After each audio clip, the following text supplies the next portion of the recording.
Olá, eu sou o Frank em mais um vídeo aqui para o Master Academy e nesse vídeo eu vou falar sobre os status HTTP, o código de resposta do servidor para dizer aí para o Google, para o navegador, né, para os rastreadores em geral, o que é o status de uma página, né? Ela existe, não existe, está redirecionada e como isso impacta os resultados de SEO, né? Tem a ver com SEO essa história toda.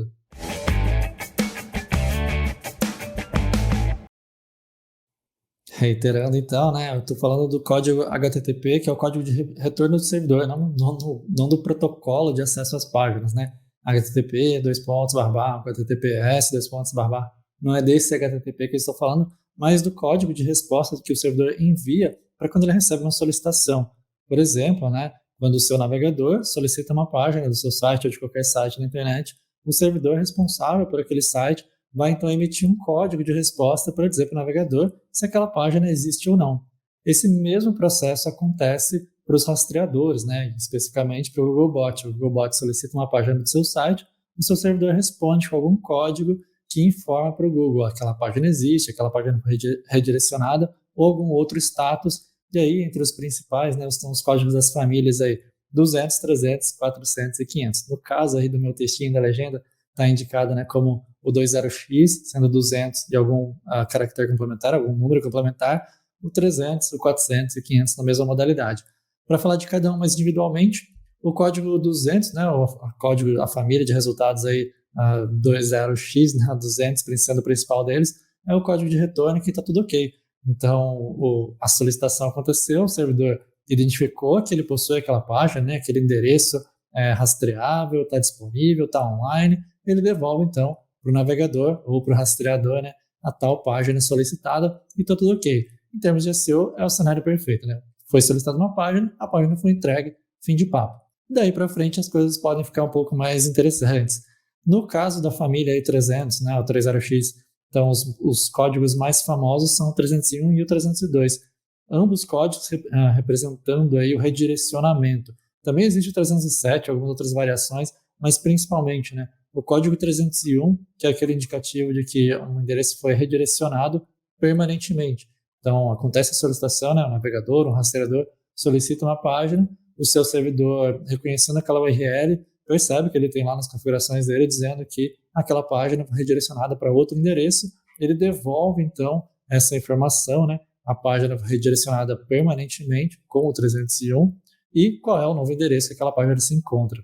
Esse é um código bastante importante para se usar quando a gente está falando de SEO, especialmente, né, quando a gente realmente muda a estrutura de URLs de um site, e aí todas as URLs passam a ser acessadas em caminhos novos, os conteúdos passam a ser acessados em URLs novas, e é importante informar para o Google que houve essa troca de endereço de um determinado conteúdo, e a forma mais apropriada para fazer isso é, então, o redirecionamento 301.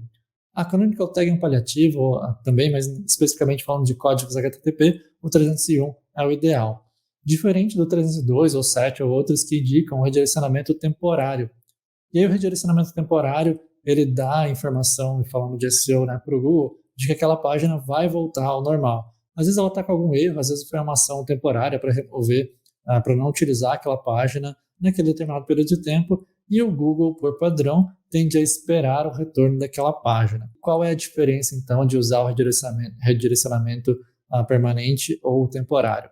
A grande questão é, se você fez um redirecionamento de fato permanente, né, se você trocou uma URL de nome, né, trocou como URL escrita para servir determinado conteúdo, é importante que você retorne corretamente o 301, para que o Google saiba que um novo endereço, um novo conteúdo, um novo caminho é aquele novo caminho determinado. O 302 vai fazer com que o Google não troque, né, a URL, por exemplo, indexada no Google, não transfira a relevância de uma URL para outra, porque ele vai ficar esperando o retorno da página ao normal. Então, eu fiz uma ação especial aqui e por algum motivo eu resolvi redirecionar a minha página inicial do site, dei 302 nela, para a página de promoção, oferta específica em determinado período de tempo, por uma semana, que seja. Nesse tempo, eu coloco um 302, o Google segura lá as forças dele para manter minha página inicial como se ela não tivesse tido nenhuma alteração.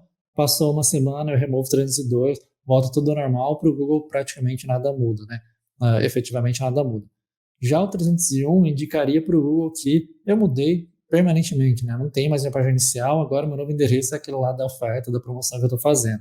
Então isso tem uma diferença significativa para os seus resultados de SEO quando você escolhe usar um código de direcionamento ou outro. Um amenizador aí dessa história é que quando você deixa um redirecionamento 302 ativo por muito tempo, o Google automaticamente, né, interpreta que não é mais um temporário, né? Se você deixou temporário para sempre, significa permanente, e aí ele passa então a relevância, né, de uma URL para outra a partir de um determinado momento em que ele entende que o redirecionamento, embora esteja identificado como 302 temporário, na verdade ficou para sempre, então ele vai passar a tratar aquilo como se fosse um 301 também. Então é bastante importante na estratégia de SEO você observar qual redirecionamento está sendo utilizado para qual tipo de ação e ainda, né, se não tem nenhum redirecionamento acontecendo onde não deveria.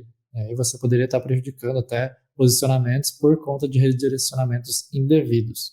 Aumentando a escala aí, agora falando dos status 400, os status 400, no 40x mais uma vez, tem tipicamente o mais famoso no 404, que é uma página de erro, né, um código de resposta de erro. Tentei acessar uma URL, o servidor não encontrou aquela página, né, mensagem tradicional até de resposta do servidor, página não encontrada, alguma coisa assim, informando então para o navegador, para o rastreador, que tal página não foi encontrada no servidor, não tem aquela página. Diferença aí, né, o 403, ele indica um acesso proibido, né, tipicamente para acessar aquele conteúdo é necessário estar autorizado no servidor, fazer um login, alguma coisa assim. O 410, que é uma página perdida, né, desapareceu e ninguém sabe dela, mais ou menos isso. De novo, códigos importantes. E eu vou frisar aqui o 404, que é o mais tradicional. É muito comum alguns sites, né, os modelos de site, aí, os modelos de configuração de servidor, ou eles automaticamente redirecionam EOS 404 para alguma página, por exemplo, a página inicial. Entrei o endereço errado, o servidor, né, tem uma configuração para, em vez de me informar que aquela página não existe, que é o endereço errado, ele redireciona para outra, por exemplo, a página inicial do site.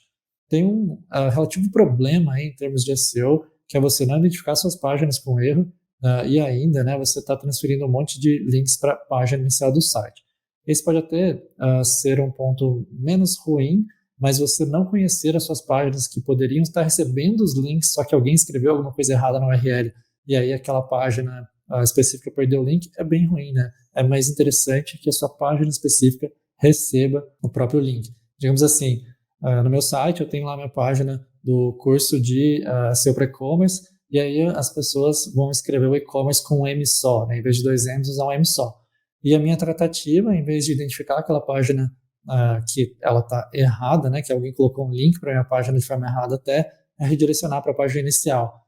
É muito mais interessante para mim identificar que eu tenho um backlink apontando para o meu site, para a página do curso, para uma página específica no curso de SEO para e-commerce escrito errado, e eu tentar corrigir isso, entrar em contato com a pessoa, de repente até um link interno do site, e eu corrigir aquele link para apontar para a página correta, melhorando, né, a relevância daquela página em termos aí do link juice, do PageRank, do que jogar tudo para a página inicial. Então vale mais realmente tentar deixar o erro 404 acontecer, identificar que ele existe para que você tome então uma ação corretiva quando for o caso. Outro erro comum em termos de SEO, mais uma vez, muitas plataformas permitem que você crie uma página para dizer 404, e aí você faz uma página toda personalizada, né? Coloca a imagenzinha divertida, um campo de busca, links principais, porém, essa página retorna o erro o código de HTTP 200 em vez de 404. Isso vai fazer com que o Google entenda que aquela página que não existe, na verdade existe. É um código 200 nela dizendo essa página existe, está aqui o conteúdo dela. E para todas as outras variações, né, todas as outras possibilidades de URLs erradas, vão ser páginas com o mesmo conteúdo, que é a imagem, a informação, página não encontrada, campo de busca, alguma coisa assim que você cria aí de página personalizada. Só que se ela não retorna 404, acaba não tendo o efeito correto e o Google indexa aquela página porque é uma página que retorna 200, ok. Então, muito importante ter atenção para não deixar suas páginas 404 redirecionarem automaticamente para outro endereço do seu site e também garantir que se você tem uma página de 404, que ela retorne o código 404 e não o código 200. É bastante comum isso acontecer. Por fim, para falar do último grande grupo de códigos, o código 500, os mais comuns aí 502, 503, tipicamente identificam algum erro de servidor. O que acontece para o servidor até retornar esse erro, para o navegador receber essa resposta, para o crawler do Google receber essa resposta, é que algum erro aconteceu no servidor. Então, o servidor travou, o servidor demorou muito para responder, porque ficou processando infinitamente, aí desistiu de entregar a resposta. Seja o que for, é um caso mais grave aí de erro dentro do funcionamento do site. Esse erro 500 ele pode, se ele ficar muito permanente, né, se ele ficar por muito tempo, ele pode realmente levar o Google a diminuir o posicionamento do site por ele simplesmente não estar funcionando mesmo. O site não está funcionando, ele não quer mostrar para as pessoas um site que não funciona. Vale também para aquele caso dos 404, dos 301 ou 2, talvez o Google mova um pouco a página por conta de não estar no seu funcionamento perfeito, mas no caso do erro 500 é mais grave, ele pode realmente remover ali do seu top 3, 10, top 20, porque é uma página que não funciona. E a grande questão é que se esse erro perdura por muito tempo, pode ser bastante trabalhoso conseguir que as páginas voltem às suas posições anteriores. Elas vão voltar a ser indexadas sem a menor sombra de dúvidas, porém talvez sofra muito para conseguir o bom posicionamento. Estava lá na terceira posição, quinta, primeira, talvez comece a sofrer para ficar na 12ª, 15ª posição, talvez a 10ª posição dos resultados de busca. Então, esse é o código mais grave que você precisa ter maior nível de atenção. Não deixar o servidor travar de jeito nenhum, porque se o servidor trava, se a conexão demora para acontecer, qualquer que seja a questão que gera um erro 500, o Google pode, por fim das contas, remover aí a página do top 10, do top 20 de resultados, porque ela não funciona. Simples assim. Então, fique de olho aí nos códigos. E para você testar os códigos das URLs do seu site, você pode utilizar o próprio Google Search Console, a ferramenta dele de inspeção de URLs, para te informar se aconteceu algum problema ou se está tudo ok, está tudo 200 ok com as suas páginas. Então, pelo menos as principais, página inicial, página de produto, campeão de vendas, que seja, categorias, as páginas principais do site que você quer que estejam indexadas no Google, vale a pena, de quando em quando, testar lá no Google Search Console para garantir que elas estejam respondendo da melhor forma possível. Bom, essa é uma palhinha, então, em cima dos códigos de status HTTP, as respostas do servidor. Se você identificou outros códigos aí diferentes que não conhece, está meio em dúvida, deixa nos comentários, a gente vai se falando.